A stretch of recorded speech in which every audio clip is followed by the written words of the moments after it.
ထမင်းနဲ့ဖြစ်ဖြစ်ခောက်ဆွဲလေးနဲ့ပဲဖြစ်တွဲစားလို့ရမယ့်အချင်းလေးစိမ့်ပါမယ်ရှင်ချင်းစိမ့်မှုအတွက်ရေ600 ml ချင်းစော်ကားသီး6လီဖက်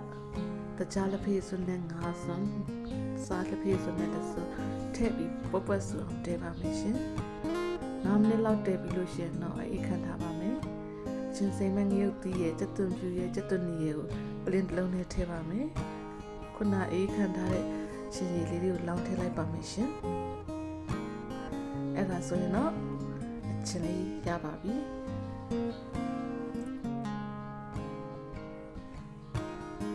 ဒီကတ္တတာထဲမှာထားစားမယ်ဆိုရင်တော့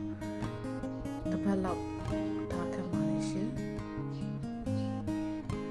ဒါလေးနဲ့တွဲစားဖို့တော့ရှမ်းခောက်ဆွဲလေးလုပ်မှဖြစ်မယ်ရှင်အိမ်မှာလည်းရှမ်းခောက်ဆွဲနဲ့တည်ရှိနေတာဆိုတော့တော်ပဲပေါ့ရှင်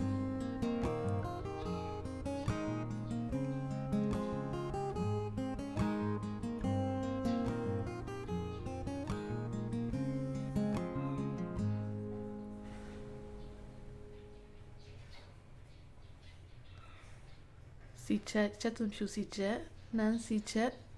ငရုတ်သီးစီချက်ဒီပဲလော်ထောင်းပဲငံပြားလေးရှင်ရှမ်းခောက်ဆွဲလှုပ်စားလို့ရပြီရှင့်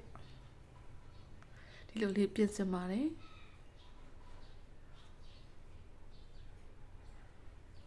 ပြီးရင်ပဲပြားအချောက်ကိုခရမ်းချင်လေးနဲ့ချက်ထားပါတယ်ရှမ်းခောက်ဆွဲနဲ့အချင်းလေးနဲ့တွဲစားလိုက်ပါဦးမယ်